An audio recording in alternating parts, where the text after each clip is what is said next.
Hey, and welcome back to another episode of the Girl Boss Method. And for today's episode, I'm actually joined live with one of my clients. Her name is Nicolette. She's been on the program now for coming up to a year. And wow, have we been on a journey together in terms of the development of the Girl Boss Method itself, and also a journey with Nicolette's progress, her mindset, her business. Just so much has happened in such a, I would like to say, such a short space of time, because it's gone so quick. So I'm just going to introduce Nicolette, or allow her to introduce herself very quickly. Nicolette, how are you today? Good, thank you. Tell us about who you are, what you do, and where you're based. My name is Nicolette, of course. I'm based in Park Royal and I do lashes. Yeah. Okay, cool. How did you decide on going into lashes? Because this isn't what you've been doing forever. Were you doing No, this when you joined me? I was a preschool teacher in a nursery for probably just under a year, but before that I was like dip-dabbing in like different jobs. So I didn't Mm-hmm. actually know what I wanted to do. Mm, But lashing allowed me to be creative again. So I just stuck to it and I still love doing it. that's amazing. And so would you say that when you joined the program, it was almost like a transition period overall for you kind of coming away from being employed and becoming a solo, oh gosh, how do we say it? Entrepreneur, solopreneur. It wasn't going to be my full time, to be honest. I didn't even look at it as it being something I wanted to do completely. It was just like, oh, let me just try this out and see how it goes. And when I Mhm. started with bashing, I was practicing at home after I've done the course. And then I was like, do you know what? I really want to just do this all the time because it's so fun. Yeah. I was quite eager to get into like the other stuff that I knew I didn't know how to do, but I thought if I just keep watching different videos, and that's how I started. I was looking Mhm. at people lashing, and this Yeah. was around COVID time. Oh, this is I just really taking knew, it back. yeah. So I think I done my course around 20, I think it's 2020 now. Yeah. And I was still working in nursery and I was still tired from working. But then when I got home, I was still practicing. And like it's these two tweezers and you're just trying to, it's hard to like maneuver things. It's very tedious. But I was quite persistent because I just thought I'm really creative. There's like so many things that I can do creative wise that I could Mm. probably put into my lashing. I just Mm. didn't do it yet. So I Yeah. just kept doing it.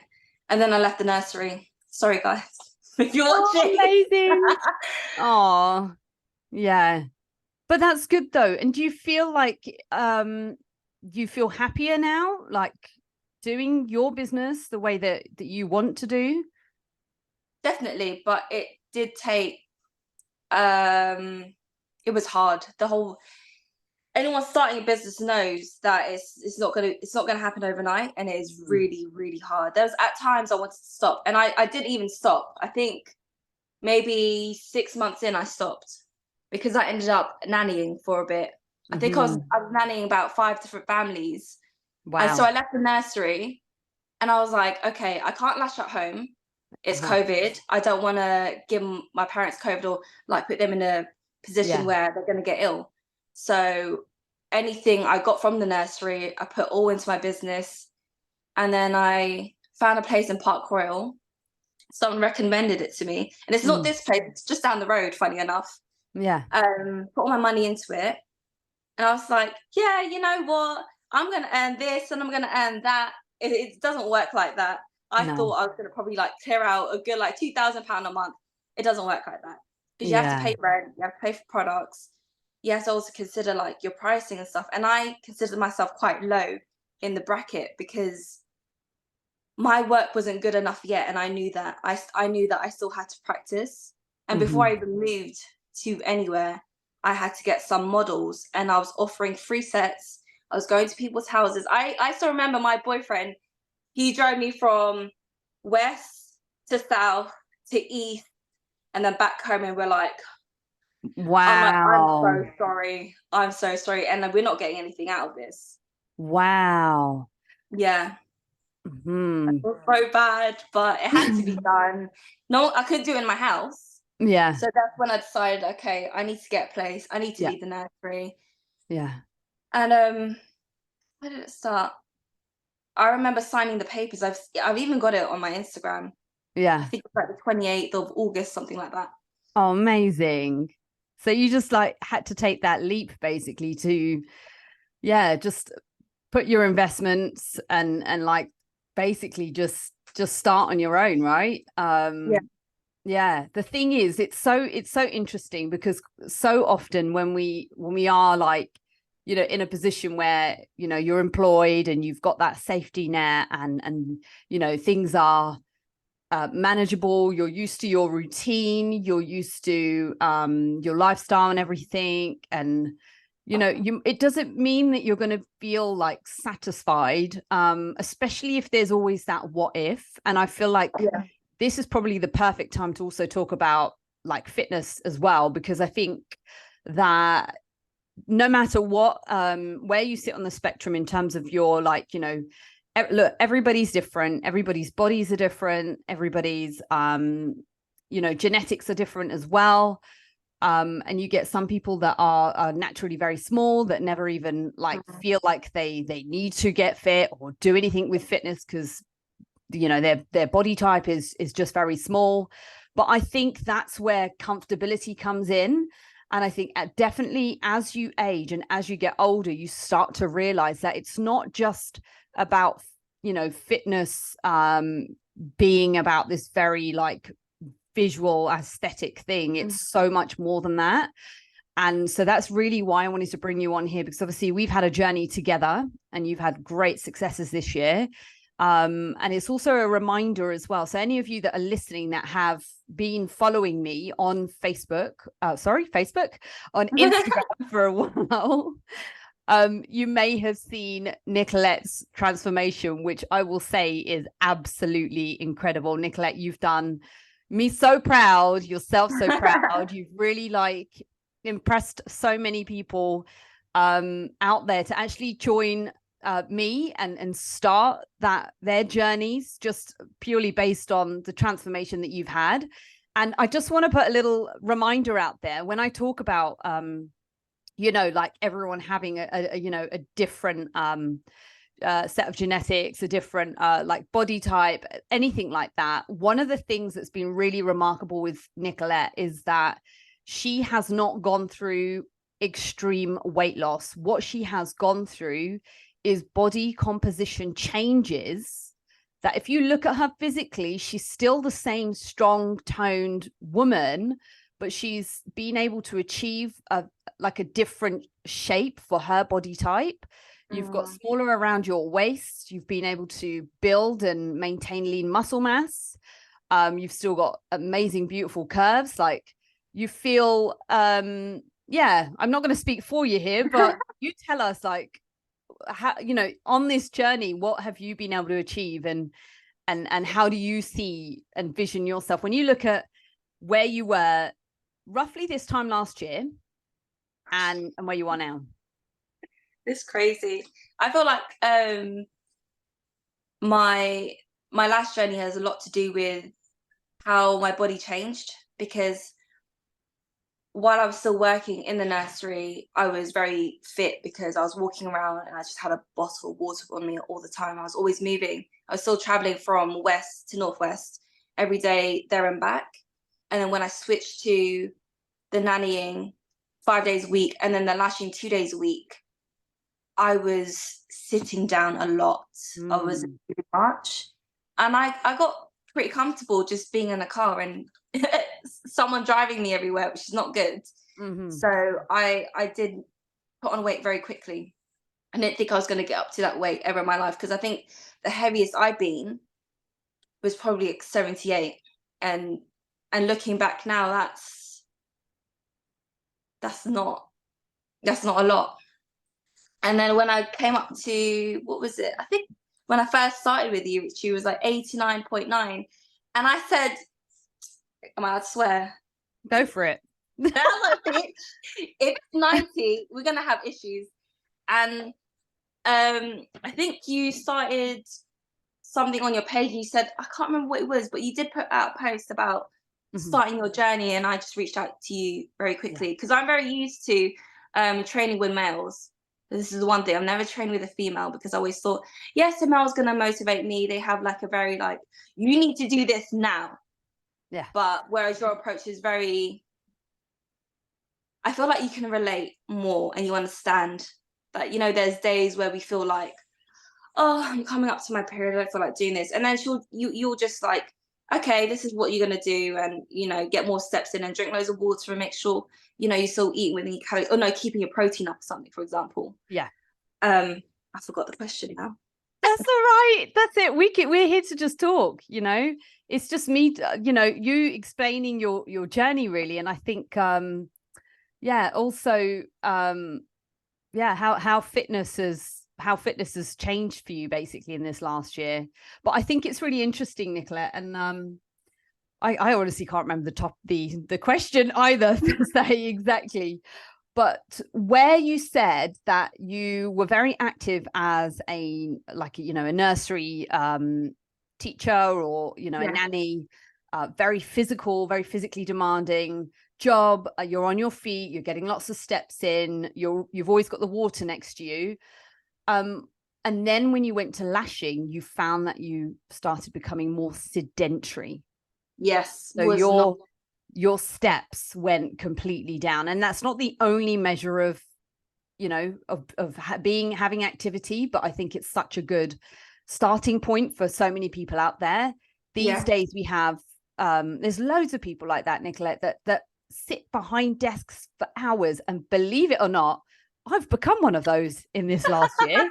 So what I've done is I bought a walking pad for when it's shit outside. We are going to swear. Yeah. And I'm at home and I'm doing some admin. I can do admin on my phone, and this is something that you've done as well. When it's you know, you need to try and get out of being sat down for long periods for work. You know, because guys, look out there. It's not just the act of doing the lashing. There is so much when it comes to running a business. There's admin to do, there's content to post, there's clients to book in, there's account stuff to do, there's marketing to do, there's so much stuff. And as business owners, we wear so many hats. So so much things to do. And I think for most, if you're listening to this and you've heard of online coaching, you're not quite sure what it is. Maybe you think that online coaches are sat in the gym working out or working out on videos. That's not what it is, guys. A lot of what we are doing is programming. You know, when we're working with our client, we're programming, we're talking to them, we're creating training for them. There's so much data that we're analyzing as well. And there's just in terms of everything else that we do to keep the business going as well, there's just so, like I said, so many hats to wear. So I definitely noticed that for me, Nicolette, on this journey with you this last year, I've definitely spent a lot more time sitting, and I've had to feel what you're going through, and also try and, you know, again, it's that relating thing as well, that I've had to take steps myself to make sure that I stay on top of my activity. Yeah, for sure. I need to buy a walking pad. It's Christmas now, guys. It's winter. No one wants to be outside. Yeah. Well, if you don't have room for a walking pad, you just have to suck it up and get outside, I'm afraid. And do you know what, Nicolette? Sorry?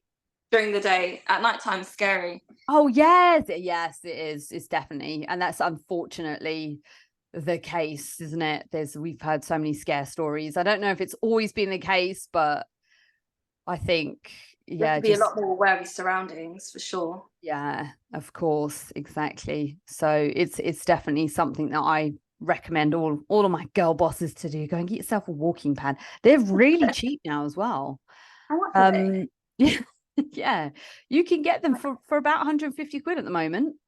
Really? Mad cheap. But then look, they're walking pads. Yeah, they're not Get me right. treadmills. Yes. I think the hard part is just getting out. I think it's Yeah. just getting into the gym or just the getting up, but once you're there, it's fine. Yes. That's not an issue. Yeah.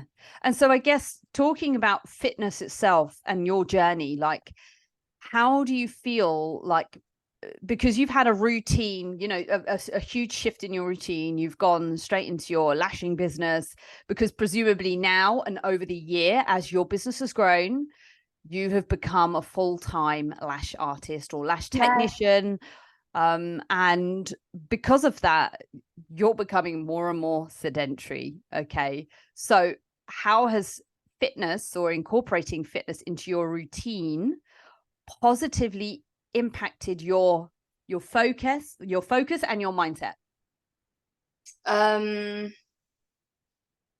don't even know where to start. It's just having you as my coach has been a big help.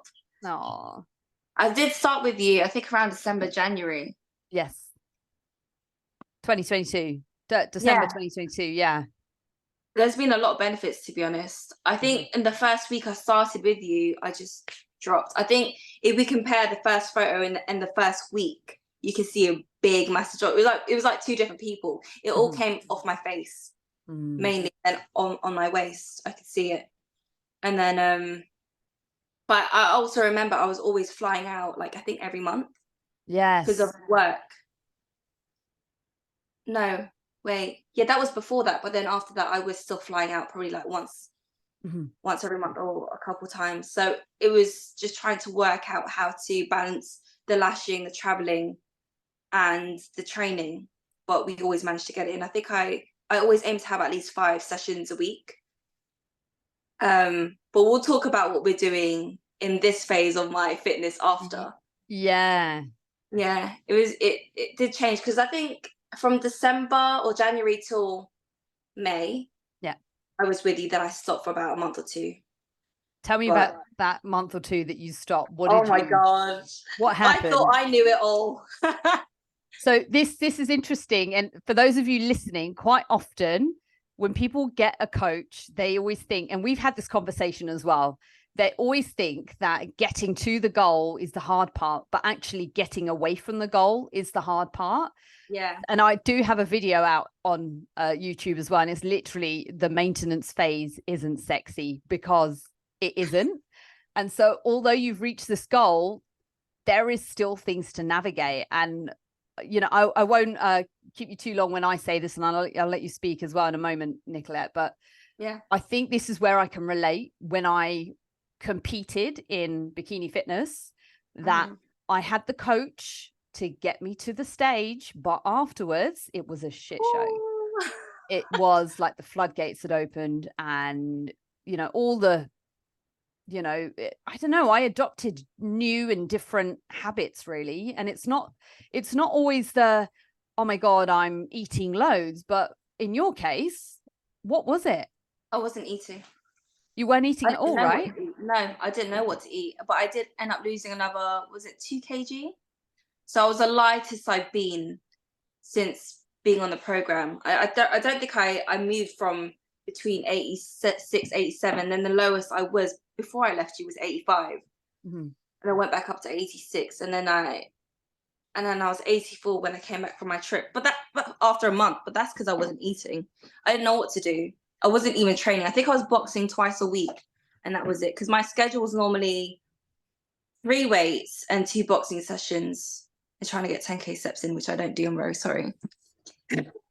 Our biggest argument all the time is just to try and get Nicolette moving a bit more. I know.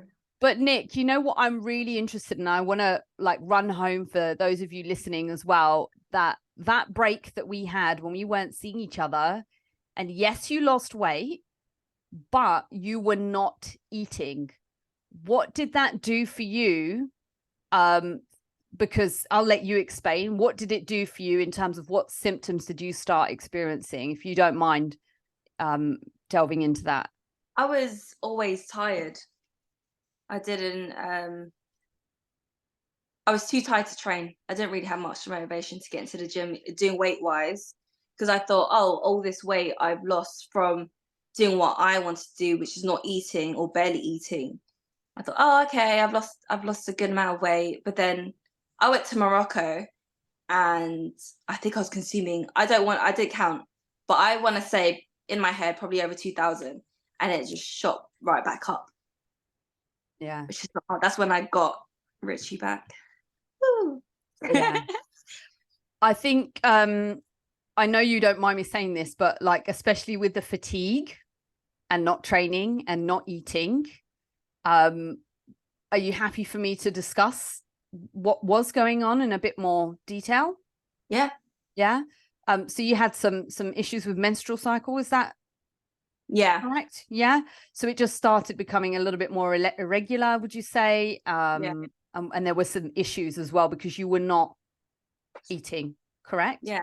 So those of you out there as well, oh God, I keep saying that, but women, we've got to be really mindful about energy balance. Okay, so everything is not always about, yes, we want to create a deficit, but where are we going to create that deficit and how are we going to create that deficit?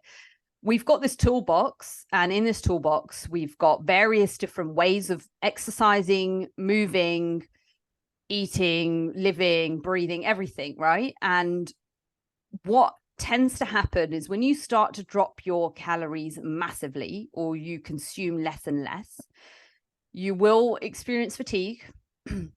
You may experience some menstrual cycle dysfunction, and you may experience other issues as well, which Nicolette gladly didn't, but you can start to I've heard it in cases from other people that I've known in the past. I haven't coached myself, but I've heard that these are things that they've experienced. But when you go massively low on your calories and you're not really moving that much either, and there's no offset, you can put yourself at risk of nutritional deficiencies. And I'm not talking about like protein here, because that's everyone's brain goes there straight away, but even things like iron deficiencies.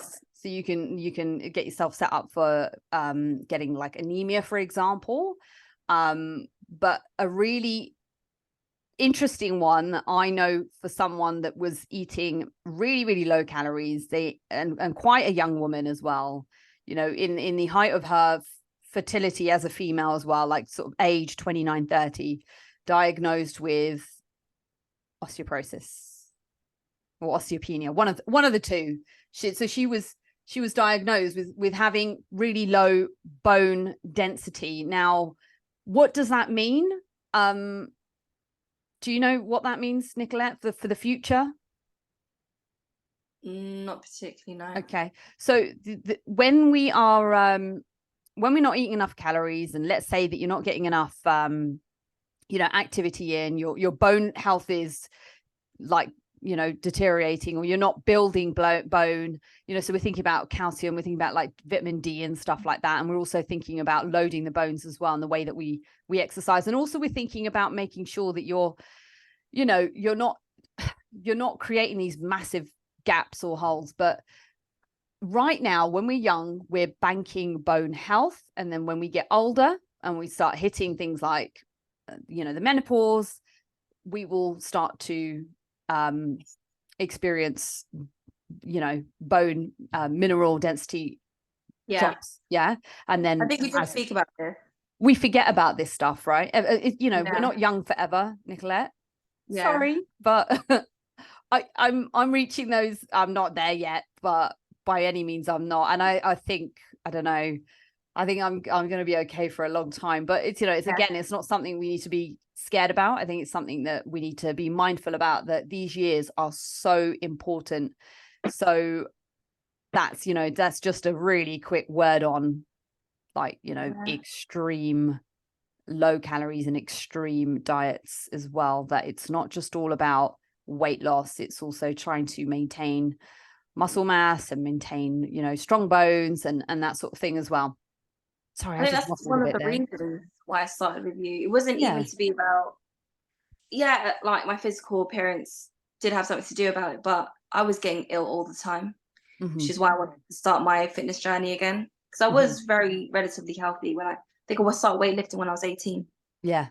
up until 20, and then I just kind of thought, oh, I'm maintaining. But I don't think I was maintaining the healthy weight. Probably had about a meal or two a day. Mhm. Still getting loads of steps in, Yeah. and a bit more mindful about what I was eating. But that's because I just didn't want to move out the weight range I was in. Mhm. But starting this journey with you has been completely different to anything I've started with, any trainers I've had. I think it's the most, because what I'm trying to maintain is a lifestyle. I think Yeah. my next goal now is I wanna fight white collar. Amazing. I And know this is no one what wants and I know no one wants me to fight. I know my boyfriend doesn't want me to fight. I know his coach don't want me to fight, but I want to do it. So what are the reasons, do you mind me asking, that they're not keen on you fighting? they just don't want to see me get hit. Oh, but it's okay for you to see your boyfriend get hit because he's a boxer. But this is it. They say, "Oh, you already have a boyfriend that boxes. Why do you want to box?" But I love it. Yeah, I've got that a lot of is, anger in yeah. me. And the thing is, that's another benefit of this program. You do not have to do things that you do not like. I haven't turned Yeah. around and said, right, you know what, Nicolette, you've got to do CrossFit, and I want you to go and run 5Ks every Saturday as part of your routine and whatever.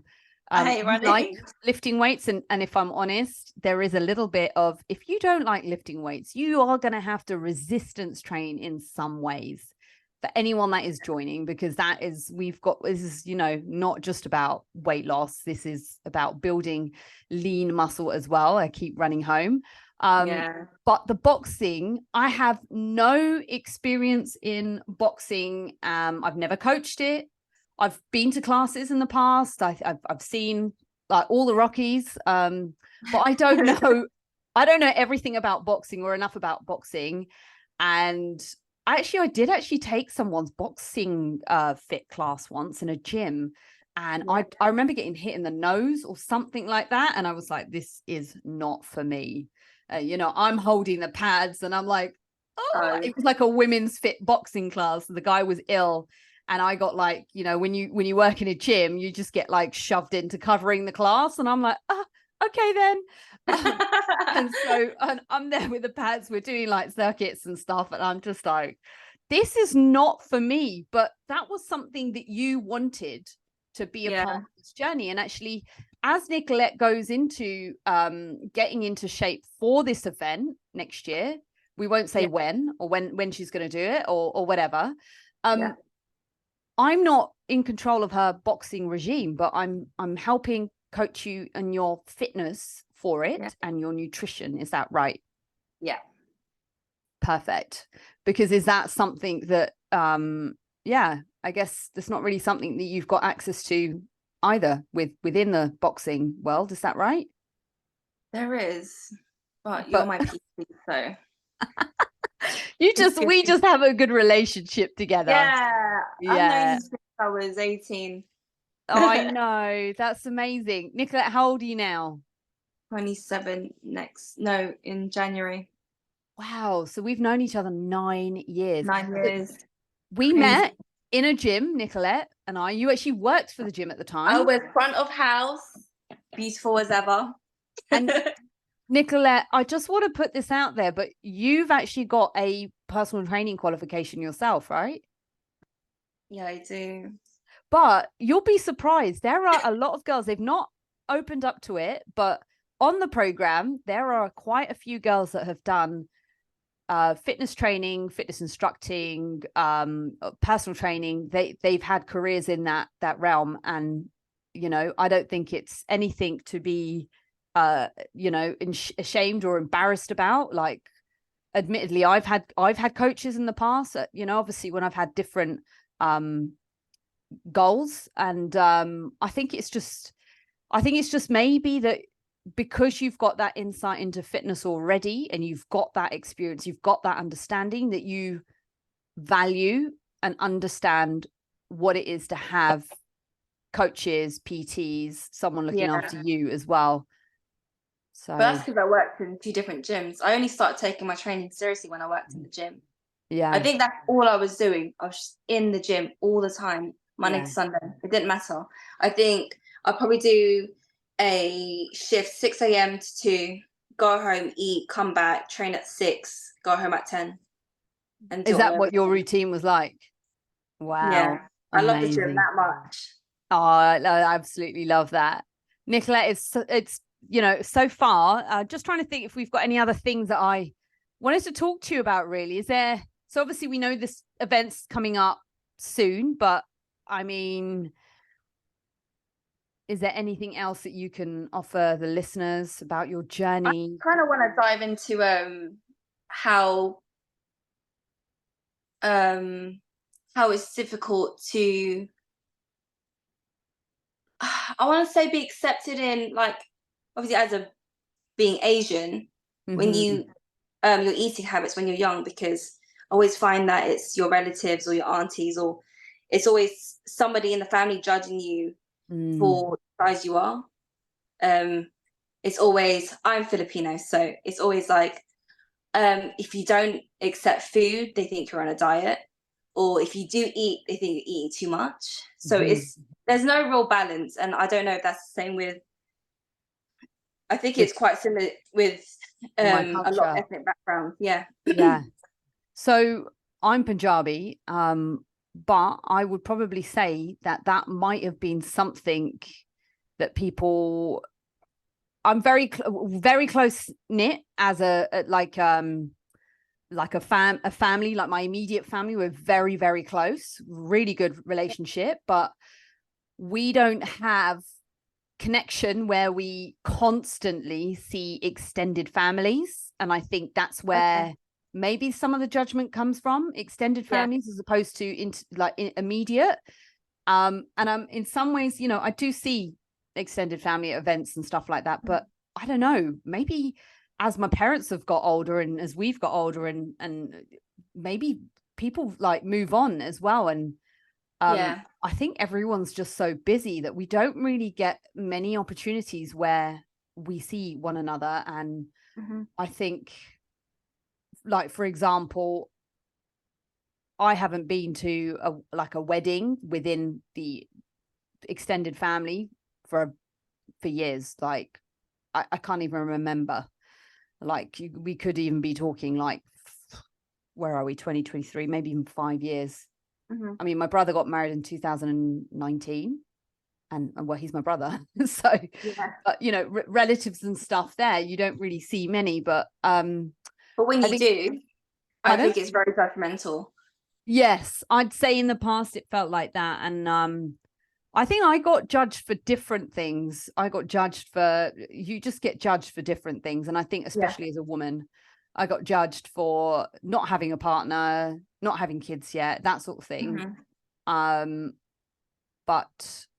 yeah, no, I definitely have seen it with a few of my clients that is a big thing to deal with, really, to kind of go through having to deal and having to find ways of standing up for yourself.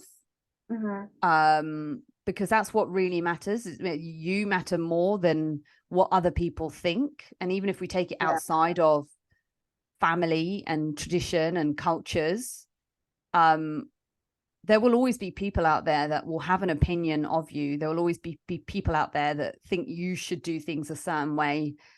I've always been told, you need to do this, you can't do that, you shouldn't do this, when I was younger. And then I got to a stage when I went, you know what, fuck it, I'm going to do what I want. Because whether or not I listen to these people and I do things the way that they want or they think that I should be doing things, well, I don't know, like, people just need to mind their business. No, they really do. I think that's something I found really hard growing up. Yeah. Probably why I tried to stay so thin for a very long time. Oh. Yeah, it's hard. But then when I reached 20, I honestly, I think 25, after 25, you think you're going to keep this 18-year-old small body. No, it's not happening. your body's getting prepared for a child, and you're just going to put it on. Yeah. Exactly. That's the thing,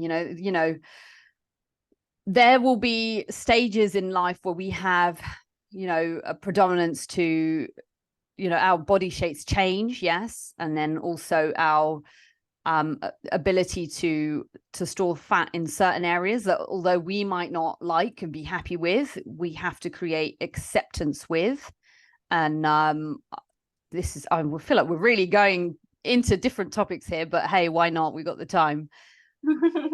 I used to wear a belly ring when I was younger. Now I just couldn't think of anything worse. Like, it's not because I don't want to show my body, or I'm uncomfortable, but I'll wear a bikini on the beach and wear a half top in summer. But I think maybe back then it was just, I had this tiny little waist and maybe I felt a bit more different or confident. I don't know. I know I definitely did. I've noticed my genetics and my ethnic background as well, that is just where it's always the first place to put fat on, and it's definitely the last place to go. My boobs will shrink more quicker than my belly does, but that's just it. And that even happened, Nicolette, believe it or not, even up until when I competed, there was still some softness around my lower abdominal area, and even though I was shredded like crazy, I could pull at it, and that's just where I store fat. So I think we need to also think mindfully about acceptance as well, and what's realistic. Well, that bit there, that's not going to go. That's never going to go, because that's where you have your baby. There's supposed to be a lot more meat there to protect everything that's going on down there. Yeah. So that's not anywhere. Unless you Photoshop it on Instagram, it's still going to be there. Yeah, which we do see a lot going on as well. So just in terms of that as well, body positivity, like, try not to compare yourself to others out there. Or, we're all on our own specific journey. But Nicolette, is there any last things that you wanted to talk about or to share with everyone? Where can we find you, for example? How can people get in touch with you and learn more about your my business page? It's going to be the same on. No, actually, Instagram's different. It's NXCAESTHETIC. I will add it in for you. I'll put it in the comments for sure. So make sure if you're listening to this, NX Aesthetics. Yeah. Correct. Well, my Instagram is just with a C. On my TikTok, my Facebook is different. Confusing, okay. But you'll put it up anyway. I'll add the tags anyway. So for those of you that have been listening, this has been the Girl Boss Method. I've been your host, Richu Bra, and we've had the lovely Nicolette on board today. She's been discussing her fitness, her business, her lifestyle, and we've also ended on some great chat about body positivity. If you have any more questions or you want to suggest any other topics for us to discuss, you can find me at Richu Bra, and that's on Instagram. I'll spell it out for you, at RICHUBRAR, and we'll see you next time.